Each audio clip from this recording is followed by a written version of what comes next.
Bonjour, je suis Cyrine Benmamou, je suis docteure en neurosciences et thérapeute et j'étudie le traumatisme depuis 2003. Et une question que je me fais poser souvent, c'est la suivante.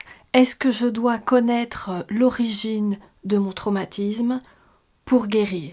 Est-ce qu'il est nécessaire de connaître la cause dans le passé qui a déclenché le stress post-traumatique pour être en mesure de guérir ou d'espérer guérir? Alors la réponse à cette question elle est très simple, c'est non.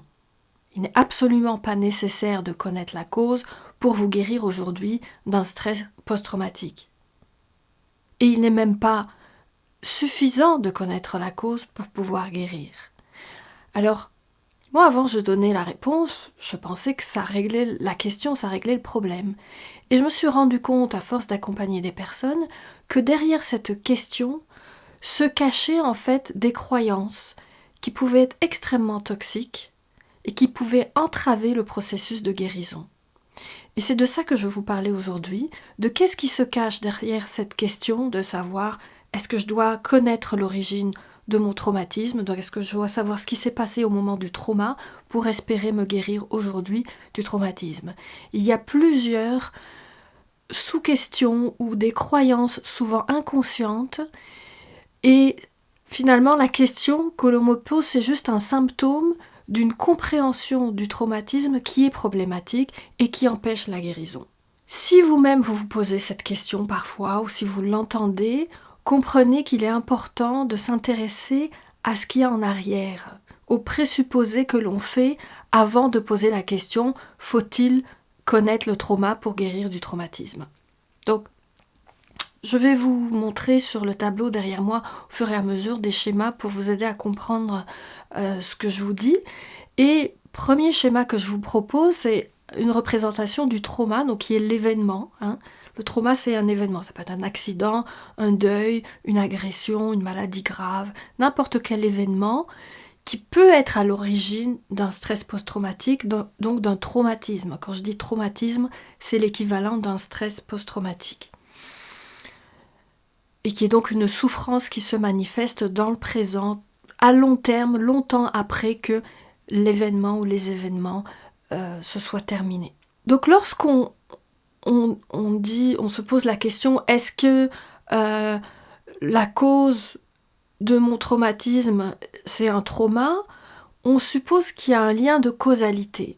Et c'est sûr qu'il y en a un, sinon nous ne parlerions pas de stress post-traumatique. Donc déjà, dans la dénomination stress post-traumatique, on reconnaît qu'il y a un lien. Maintenant, la compréhension de ce lien est vraiment importante pour pouvoir en guérir.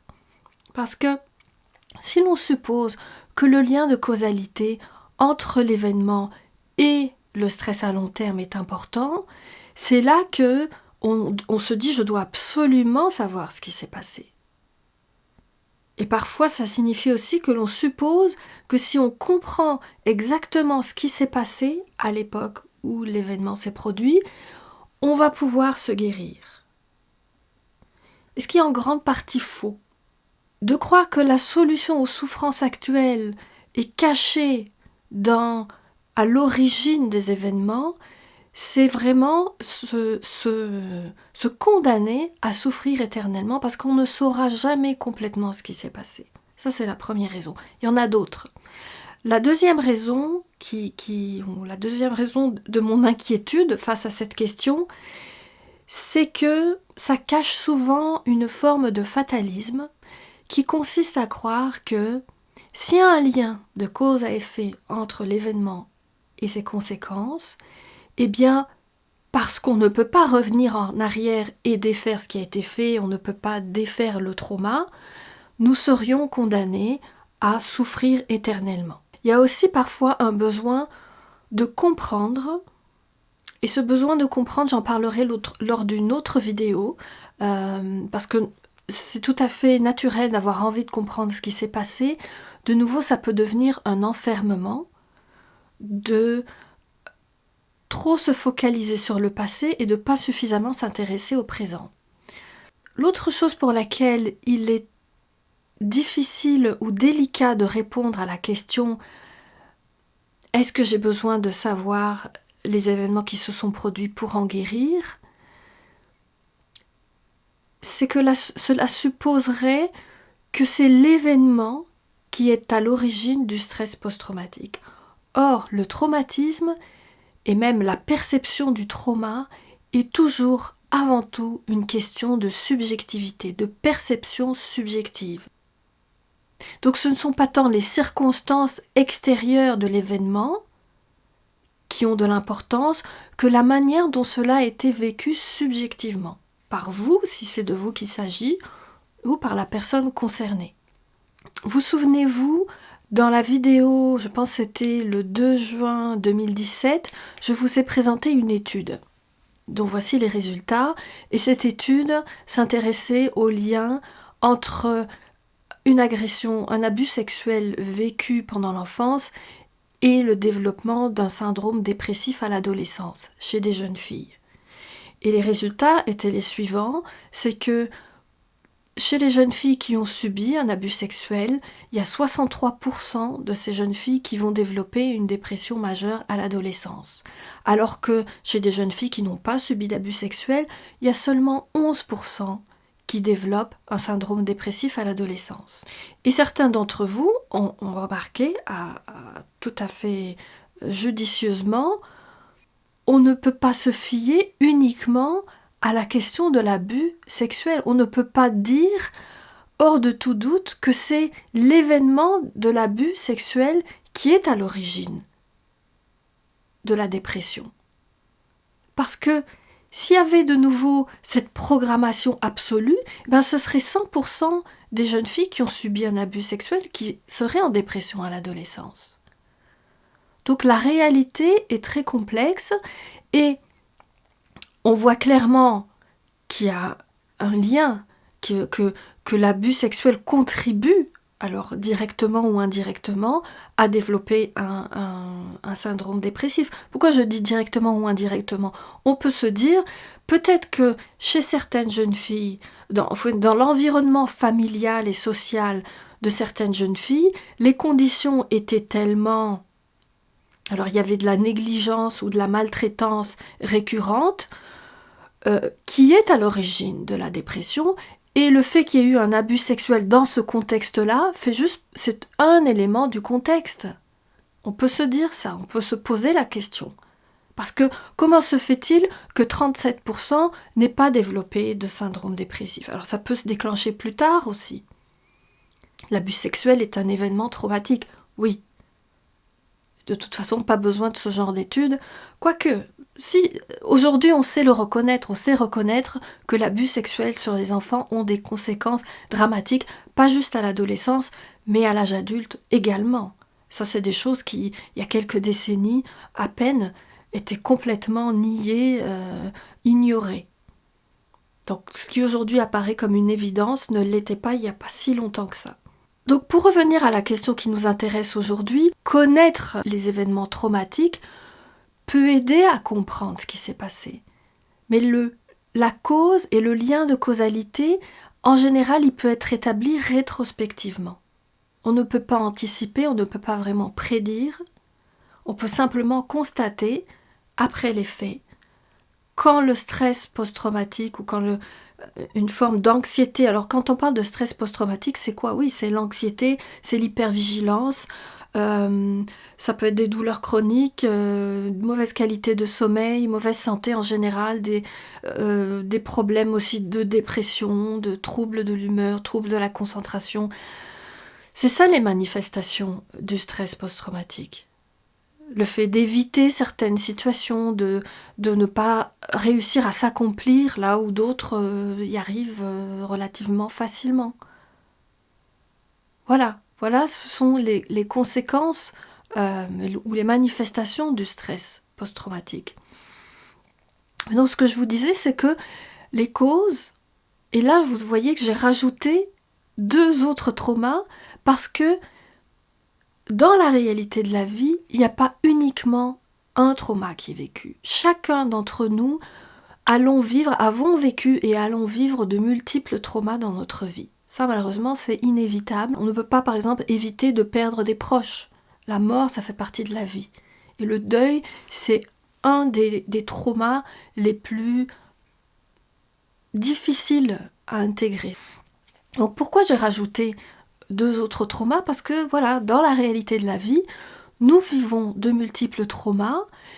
Et alors, comment démêler tous les liens de causalité, la contribution relative de chaque événement, et comment s'assurer finalement hors de tout doute que la véritable cause du traumatisme, c'est tel événement et pas un autre. Comment pouvez-vous vous fier à votre mémoire lorsque dans les moments les plus dramatiques, les plus traumatiques de notre existence, la programmation de la mémoire consciente est altérée? Énormément d'amnésies sont déclenchées par des événements traumatiques. Et nos mémoires sont amenées à être remaniées constamment. C'est une des propriétés de la mémoire de se transformer continuellement. Donc, on ne peut pas se fier à 100% à la mémoire. Et on ne peut pas non plus espérer identifier l'élément ou l'événement déclencheur, le premier événement, puisque notre vie est une série d'événements dont certains sont plus traumatiques que d'autres. Nous ne venons même pas au monde comme un canevas vierge, comme on nous l'a dit il n'y a pas si longtemps que ça. Nous savons que nous arrivons avec une histoire inscrite dans notre programmation génétique, épigénétique.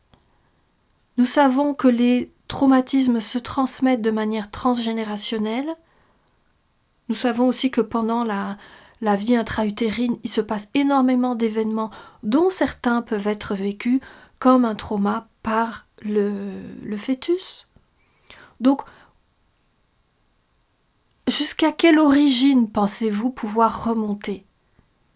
Et c'est pour ça, moi je dis, c'est vraiment vouloir identifier l'origine pour guérir, c'est se condamner à des recherches infinies et interminables, c'est le mot que je cherchais, des recherches interminables et qui peuvent vous mener sur plein de mauvaises pistes. Donc, s'il vous plaît, cessez de croire une fois pour toutes que vous avez besoin de connaître la cause de vos traumatismes pour en guérir. Ça supposerait que donc dans l'origine, dans l'événement, se cache la solution aux problèmes actuels. Parce que c'est ça qui est derrière ça. Si je devais connaître ce qui s'est passé pour guérir, ça veut dire qu'il y a quelque chose dans l'événement qui est la clé de la guérison. Et beaucoup continuent à explorer, à ressasser indéfiniment leur drame passé, en espérant, je ne sais par quel phénomène magique, débloquer quelque chose et guérir dans le présent. Alors moi, l'antidote déjà à cette croyance, c'est la suivante. Moi, je garde toujours à l'esprit que, à partir de mêmes événements traumatiques, certaines personnes vont vivre un stress post-traumatique, là où d'autres vivent une croissance post-traumatique, le mouvement inverse. Alors, j'ai parlé de la croissance post-traumatique dans ma vidéo, je pense que c'était le 1er ou le 2 septembre 2016. Retournez voir cette vidéo si vous l'avez manquée. Je vous parle vraiment de qu'est-ce que la croissance post-traumatique. Aujourd'hui, je vous le mentionne simplement pour vous rappeler que ce soit dans la nature des événements ou dans leur gravité, 2 personnes peuvent avoir vécu des événements aussi tragiques et aussi graves et en ressortir transformés de 2 manières différentes. La première en étant en stress post-traumatique chronique et la deuxième en ayant vécu une croissance extraordinaire grâce aux événements. C'est ça la croissance post-traumatique, c'est la croissance qui s'est nourrie d'événements tragiques ou de circonstances tragiques. C'est quand des personnes vous disent « il m'est arrivé tel truc horrible », mais finalement, a posteriori, je peux dire c'est la meilleure chose qui me soit arrivée. Parce que grâce à ça, je suis devenue je sais pas, plus créative, plus libre, plus authentique. J'ai retrouvé des ressources en moi et des forces que je ne connaissais pas, que je n'avais pas. On n'ira pas jusqu'à se souhaiter des drames. Moi, jamais, jamais, jamais, je n'irai me souhaiter ni à moi, ni à quiconque de vivre des traumas pour grandir. Pas du tout. Pas du tout. Il ne s'agit pas d'idéaliser la douleur ni la souffrance. Alors moi, c'est vraiment pas mon truc. La seule chose que je peux vous dire, c'est qu'il y a des traumas et des drames qu'on ne sait pas éviter. Alors, sachant cela, explorons, voilà, cette croissance post-traumatique, de quoi elle est faite, pour que lorsque nous sommes affectés, nous soyons en mesure de ne pas rester coincés ici, mais de vivre un mouvement de croissance. Et d'ailleurs, si j'étais tout à fait juste dans mon dessin, je l'aurais plutôt représenté comme ceci. Parce que la réalité, c'est que avant de vivre un mouvement de croissance post-traumatique, on passe d'abord par la phase du traumatisme. C'est beaucoup plus réaliste de le dessiner comme ceci. Et donc, de souffrir d'un stress post-traumatique, c'est finalement d'être arrêté quelque part en chemin, de ne pas avoir progressé suffisamment pour être rendu à la croissance.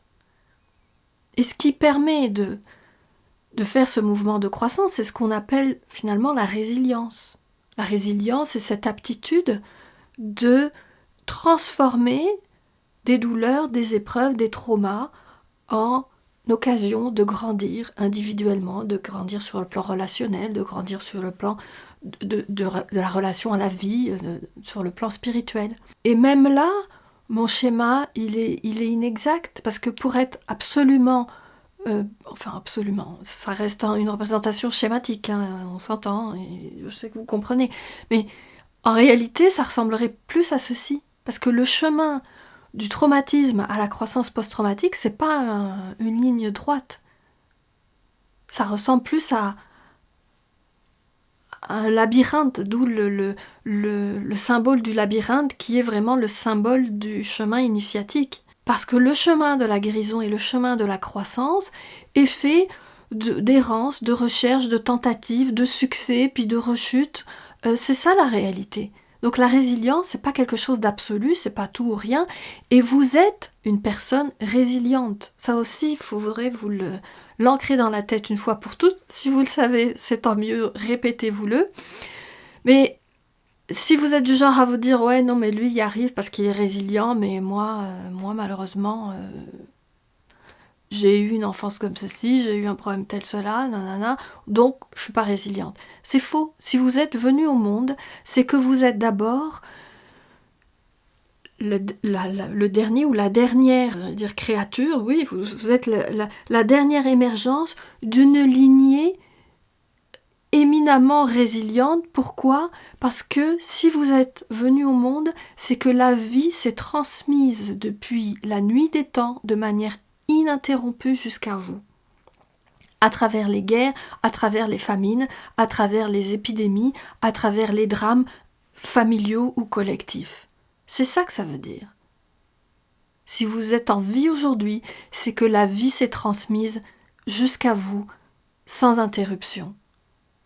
Et la vie est résiliente. La résilience, c'est une propriété du vivant qui est constitutive à nos cellules, à nos tissus, à nos êtres. Et si vous n'étiez pas résiliente, vous seriez au cimetière. Ça ne veut pas dire que les gens qui sont au cimetière ne sont pas résilients, mais ça veut dire que à chaque jour, à chaque instant de notre vie, se joue cette danse entre la vie et la mort, et qu'il est important de reconnaître à quel point nous sommes résilients en tant qu'individus et en tant qu'espèce. Donc la question n'est pas de savoir est-ce que vous êtes résilient ou pas, vous l'êtes. La question est de savoir comment activer cette résilience dans les domaines de votre vie où elle ne s'exprime pas suffisamment. Dans les domaines de votre vie où vous vivez des blocages, vous vivez beaucoup d'anxiété, vous vivez peut-être des pertes de repères, vous êtes en difficulté. Pour répondre à cette question, la première chose que je vous inviterai à faire, si vous ne l'avez pas encore fait, c'est de vous inscrire sur mon site de formation à la formation gratuite de 4 heures, comprendre le traumatisme. Par la même occasion, vous voyez que vous pouvez aussi accéder à tous les vidéos de mon blog, dont celle-ci, sur un seul site. Donc vous devrez vous créer un compte, c'est-à-dire avec votre adresse email et un mot de passe que vous choisirez. Vous aurez accès à cette plateforme de formation et vous pourrez avoir accès à la formation Comprendre le traumatisme, 4 vidéos dont la dernière vous donne 9 pistes pour sortir du traumatisme. Donc pour faire ce chemin de croissance. Pour moi, la question de savoir faut-il connaître ce qui m'est arrivé pour guérir, je vous dis, je la trouve secondaire par rapport à la vraie bonne question de comment activer ma résilience. Et dans un premier temps, on peut se demander qu'est-ce qui empêche la résilience ? Puisque la résilience, je vous l'ai dit, elle est constitutive, nous sommes par essence des êtres résilients. Qu'est-ce qui empêche la résilience de s'exprimer et de se vivre ? Alors, pour aujourd'hui, je vais vous donner les réponses de Boris Cyrulnik. Selon Boris Cyrulnik, alors je suppose que vous savez qui est Boris Cyrulnik parce que c'est un grand monsieur très connu pour justement avoir popularisé le concept de résilience. Il a énormément publié sur la résilience et tout ce qui est de la guérison du traumatisme.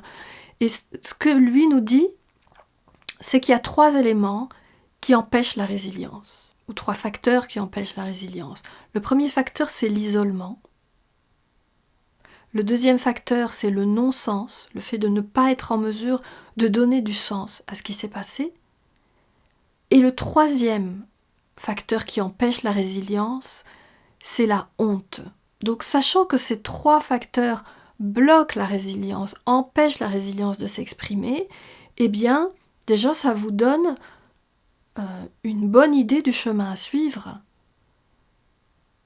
C'est de sortir de l'isolement, aller chercher de l'aide, partager. Mais je pense que le premier élément à mettre en avant, c'est sortir de la honte. Parce que c'est vraiment un poison extrêmement puissant qui empêche aussi d'aller chercher de l'aide. Parce qu'aller chercher de l'aide, mais en gardant protégées les parts de soi que l'on trouve les plus honteuses, c'est rester dans l'isolement.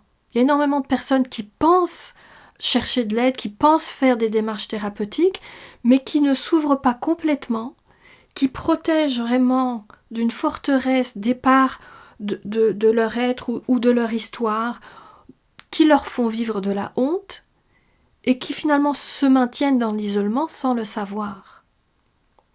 Donc moi je vous dirais, première chose à transformer et à guérir, c'est la honte. Et pour ça, guérir de la honte tout seul, c'est impossible. On sort de la honte à partir du moment où on est vu, à partir du moment où on est entendu, on est accueilli et on reçoit l'aide qu'il nous faut pour aussi réussir à donner un sens et à sortir de l'isolement. Surtout, ne vous enfermez pas dans ce fatalisme. Trauma égale traumatisme. Ne perdez pas non plus trop de temps à essayer de comprendre ce qui s'est passé. Je vous en parlerai très prochainement dans d'autres vidéos de comment aborder les événements. Parce que oui, savoir ce qui s'est passé peut avoir une importance ou un intérêt, mais il ne faut pas lui accorder plus d'importance ou plus d'intérêt que ça en a en réalité. Donc je vous donnerai ma perspective, encore une fois, sur la question. Mais pour aujourd'hui, surtout, ne laissez pas ce fatalisme vous enfermer. Ne laissez pas ce fatalisme vous détourner de votre vie présente. Centrez-vous plutôt sur la vraie bonne question. Qu'est-ce qui empêche la résilience ? Qu'est-ce qui m'empêche de vivre pleinement ma résilience ? Une première réponse ici, la honte, le non-sens, l'isolement. Donc ne laissez pas ces 3 choses vous bloquer, vous maintenir dans un stress post-traumatique. Laissez-moi vos commentaires. Dites-moi quels ont été pour vous vos chemins de résilience, quelles ont été les voies que vous avez empruntées et qui vous ont permis de faire votre chemin de croissance. Vous avez compris maintenant que je lis tous vos commentaires, que je ne peux pas vous répondre individuellement dans le cadre de ces vidéos gratuites, mais je m'appuie aussi sur vos questions, sur vos commentaires pour vous proposer de nouveaux contenus, de nouvelles vidéos. D'ailleurs, la vidéo d'aujourd'hui, c'est vrai que c'est la question que j'entends très souvent, mais j'ai retrouvé aussi cette question dans les commentaires sous les vidéos. Donc merci de me permettre de mieux vous connaître. Je vous retrouve bientôt pour une prochaine vidéo. Au revoir.